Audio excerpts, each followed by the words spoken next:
Another question here is that occupational health and safety legislation suggests there is a requirement to investigate any allegation of harassment.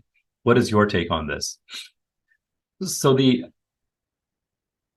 Occupational Health and Safety Act requires that you take steps to do a fact finding and look into all allegations and complaints that come before you. And the reason for looking into them is because you can have legitimate complaints and concerns that are brought forward, but they're dismissed, right? And they're not taken seriously, maybe because of who's brought them forward, right? You have someone who's a frequent flyer. This person complains about everything, and it's easy to just dismiss whatever this person's bringing forward, or it may be dismissed for based on who the responding parties are or what the alleged wrongdoing is. In any event, if employers don't look into these complaints that are brought forward, then the individual, the employees aren't really given the protection of their human rights aren't protected, right? You could be discriminated against. You bring a complaint forward, no one takes it seriously. That discrimination just continues, right? Your human rights continue to be violated, or you continue to be harassed or sexually harassed. So when it comes to responding to the complaint, it's not that you have to rush out and get a third-party investigator for every complaint that comes forward, right? Like that would be a waste of time and resources. You just have what the legislation is trying to do is to say you can't ignore it.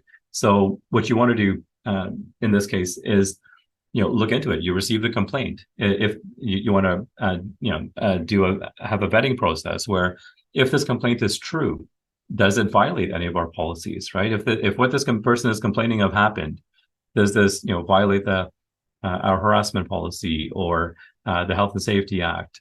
Does this constitute discrimination?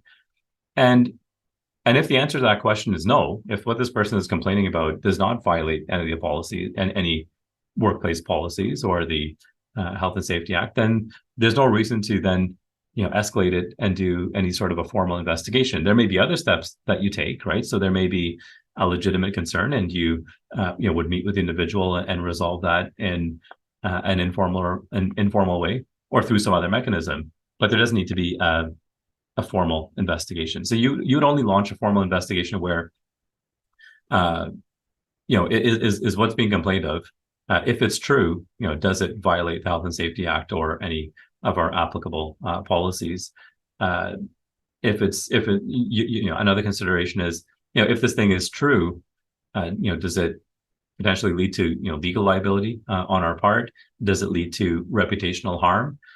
And and so those are some of the main considerations that you would look at in terms of when you want to trigger a formal investigation, whether that's internal or using an external investigator.